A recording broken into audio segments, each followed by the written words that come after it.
Love जिहाद भी अब इसमें इंक्लूड कर लिया गया है।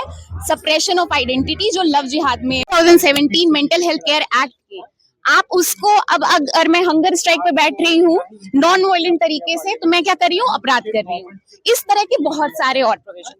लेकिन कहा जा रहा है कि जो केसेस में बहुत ज्यादा टाइम लगता था, लेकिन इस केस से वो उसका जो निपटारा जो है जल्दी डिसीजन आ जाएगा। देखिए ये कहा गया, हम सहमत हैं, लेकिन अगर एफआईआर दर्ज करने के लिए एक प्रिलिमिनरी इंक्वायरी होगी, इतना टाइम लगेगा, तो आप खुद सोचिए ना।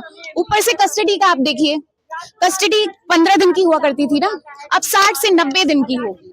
अब उस दौरान कितना टॉर्चर, हमें पता है कि कितना कस्टोडियल टॉर्चर कहाँ कहाँ, यूपी से लेके दिल्ली तक कहाँ कहाँ कैसे कस्टोडियल टॉर्चर के केसेस हमें मिलते हैं। तो अब 90 दिन, आप समझ रहे हैं। एक और बहुत बड़ी बात ये है कि टेररिस्ट एक्ट, ये जो यूएपीए वगैरह के प्रोविजंस थे, अब वो टेररिस्ट एक्ट इस लॉ में ही के अंतर्गत आ गया है। टेररिस्ट एक्ट शब्द, इसी तरह की और भी बहुत सारे प्रोविजन हैं जो इसके अंतर्गत, जो अलग तरह से ऑपरेट कर रहे थे, अब इसके अंतर्गत आ गए। क्या लगता है देश की जनता को अपने वश में करने के लिए ताकि प्रशासन के माध्यम से इसको निकल कर जाए? देखिए, तब लॉर्ड मकॉयले थे, अब लॉर्ड अमित शाह हैं, अब लॉर्ड मोदी हैं। तो ये एक और आप नाम देख लीजिए, क्या हम जो साउथ के लोग हैं, क्या वो इस एक्ट का नाम भी, क्या उनके बारे में सोच के रखा गया? भारतीय न्याय, ये एक हिंदी का जो शब्द इतने सारे हाँ, तो क्या उनको ध्यान में रख के रखा गया? बहुत सारे ऐसे और सवाल भी हैं। सरकारी क्या मंशा जाहिर होती है इन कानून को लाने? देखिए, सेंट्रल विस्टा का आना, नए पार्लियामेंट का बनना, हर चीज नई बनना, हर चीज को एक तरीके से अपरूट करके एक नई चीज को एस्टैब्लिश करने की कोशिश करना, इतिहास बदलने की कोशिश करना, एक नया दौर शुरू करने की कोशिश करना, जिससे एक इंसान का नाम याद रखा जाए, ये वो कोशिश है। हम उसे ऐसे देखते हैं। सरकार जो भी कानून लाती है, वो कृषि कानून या और भी कानून है, तो उसका विरोध होता है, तो क्या सरकार सलाह मशवरा नहीं करती कानून लाने से? जी, क्रिमिनल लॉ रिफॉर्म्स जब आने वाले थे, किसी से सलाह मशवरा नहीं किया गया। हम जितना हमारी जानकारी में है, हम लॉयर्स लाज की तरफ से हैं, all India lawyers association for justice, हम या किसी भी लॉ ऑर्गेनाइजेशन से कोई कंसल्टेशन नहीं किया गया।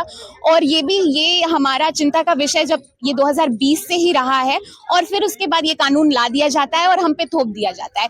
अब एक और बहुत बड़ी समस्या ये है कि पुलिस से लेके, जज से लेके जो वकील हैं, वो समझेंगे, वो एक कैओस हो जाएगा। आप सोचिए डिस्ट्रिक्ट कोर्ट की हालत, जज साहब पढ़ रहे हैं कि इसमें क्या है। हमने ये लॉ की जब हमने उपाधि ली थी, हमने नहीं पढ़ा ये, तो हमारे लिए एक कितना बड़ा ये एक कदम हमारे लिए है, जो एक कैओस क्रिएट करेगा कोर्ट रूम्स के अंदर, और ये एक बहुत बड़ा विषय है चिंता का। विपक्ष चाह रही थी कि आज जो है इस लॉ का जो है इम्प्लीमेंट नहीं हो, और कुछ विचार विमर्श के बाद जो है इम्प्लीमेंट होना चाहिए। देखिए, हमारी भी मांग यही है कि विचार विमर्श होना चाहिए। इसके जो इस तरह के प्रावधान हैं जो इतने प्रॉब्लमेटिक है, टेररिस्ट एक्ट से लेके और भी बहुत सारी चीजें जो ऐसी हैं जो फ्री और फेयर ट्रायल इंश्योर नहीं करती हैं, तो उसके लिए सलाह मशवरे के बाद इसे लागू करे अगर करना हो तो। और दूसरी चीज एक और है कि bar council of India, bar council of Delhi,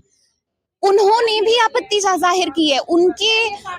उनके जो भी मुद्दे थे, जो इलेक्टेड रिप्रेजेंटेटिव्स होते हैं बार काउंसिल के, इतने सारे लॉयर्स को वो रिप्रेजेंट करते हैं, BCD, bar council of Delhi, bar council of India के जितने जो भी उन्होंने सजेशंस दिए थे, उसको दरकिनार करके बहुत ही मोनार्कियल वे में इसको इम्पोज किया गया है। ठीक उसी तरह जब लॉर्ड मकायले ने 1860 में हम पर ये लॉ इम्पोज किया था, तो जो कॉलोनियल बैगेज है वो गया नहीं है, तब भी हम पर ऐसे ही इम्पोज कर दिया गया था, हमसे पूछा नहीं गया था, आज भी हमसे नहीं पूछा जाता। क्या लगता है प्रशासन की मनमानी बढ़ जाएगी, जिसे चाहेगी वो अंदर कर देगी? जी, ये मैं इसीलिए टेररिस्ट एक्ट जो शब्द इसमें डाला गया है, जो जिस तरह के प्रावधान डाले गए हैं, एक और बहुत इंपॉर्टेंट चीज जो इसमें है वो है सेक्शन, मेरे ख्याल से जो एक सेक्शन है जो मैरिज, अगर कोई मर्द, अगर कोई औरत ये इल्जाम लगाती है कि मुझे इसकी आइडेंटिटी नहीं पता थी, सप्रेस की हुई थी आइडेंटिटी, और उसके बेसिस पर सेक्सुअल रिलेशंस कायम किए गए, तो वो एक क्रिमिनल अपराध होगा जिसमें 10 साल तक की सजा और फाइन हो सकता है। तो ये लव जिहाद भी अब इसमें इंक्लूड कर लिया गया है, सप्रेशन ऑफ आइडेंटिटी जो लव जिहाद क्या में। लगता है जिस तरह से हमारे देश में जो है धर्मांतरण का जो मामला सामने आ रहा है उसको रोकने के लिए इस तरह के कानून लाए जा रहे हैं? धर्मांतरण, देखिए लव जिहाद का कहाँ यूज होता है, मुस्लिम्स को ऑप्रेस करने के लिए कैसे यूज होता है, और कैसे इस लॉ से का कितना मिसयूज हो सकता है मैरिज के प्रेमिस पे, उसको रेप माना जाएगा। तो आप समझिए कि वो कितना 10 साल की सजा, आप समझ रहे हैं, एक फेक एलिगेशन। यानी कि पुलिस के साथ साथ जो महिलाओं की गुंडागर्दी चलेगी, मनमानी चलेगी। महिलाओं की गुंडागर्दी नहीं, ये महिलाओं से एजेंसी छीनने जैसी बात है।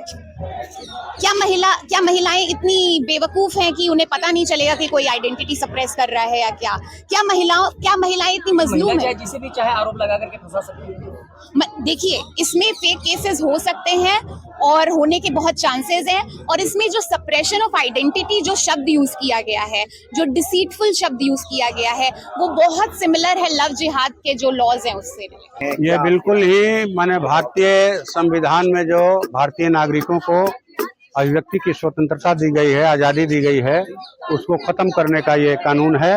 अब ये कह रहे हैं कि भाई एक जगह इकट्ठा होना, धरना करना, प्रदर्शन करना, हड़ताल करना, भूख हड़ताल करना, इसको अपराध की श्रेणी में रखा जाएगा। यानी अभिव्यक्ति की आज़ादी का अधिकार जो है, स्वतंत्रता का जो अधिकार है, इसको ये अपराध की श्रेणी में रखेंगे कि जो अपराधियों को सजा मिलती है इसके लिए उसी तरह की सजा आंदोलनकारियों को भी दी जाएगी। बिल्कुल गलत है। और जो ये कहिए कि थानों में डिटेन करने का अधिकार है, पहले 15 दिन का था, उसको बढ़ा के 60 से 90 दिन कर दिया गया है। ये जो है थानेदारों की मर्जी पर छोड़ दिया गया है कि वो स्व विवेक से निर्णय लेंगे कि किसी पर एफआईआर होगा कि नहीं होगा। तो गरीब पर एफआईआर होगा और जो प्रताड़ित करने वाले हैं, उत्पीड़क हैं, उन पर कोई एफआईआर नहीं होगा। तो इसलिए हम इसका विरोध कर रहे हैं। पूरे देश में, देश के हर हिस्से में भाकपा माले की ओर से ये विरोध हो रहा है। यहाँ भी जंतर मंतर पर विरोध है। कानून बहुत अच्छे कानून है, अंग्रेजों के टाइम के कानूनों को खत्म किया, हम कुछ नया। अंग्रेजों की दलाली करने वाले अंग्रेजों के समय के कानून को खत्म करने की बात बोल रहे हैं। ये तो हास्यास्पद बात लग रही है। जिस तरह से किसानों की समृद्धि के नाम पर, किसानों की भलाई और खुशहाली के नाम पर तीनों कृषि कानून लाए गए, किसानों के हाथ से जमीन और खेती छीनने के लिए, जिसके खिलाफ में पूरे देश के किसानों ने 1 साल 13 दिनों तक का आंदोलन किया। दिल्ली के विभिन्न बॉर्डर पर 750 से ज्यादा किसान शहीद हुए, और तब जाकर के वो माने कानून जो है सस्पेंड हुए। हर बात का फैसला आपको विधानसभा और लोकसभा के अंदर ही नहीं होता है, सड़कों पर भी होता है। किसानों ने इनको ठीक कर दिया, घुटने पर ला करके खड़ा कर दिया।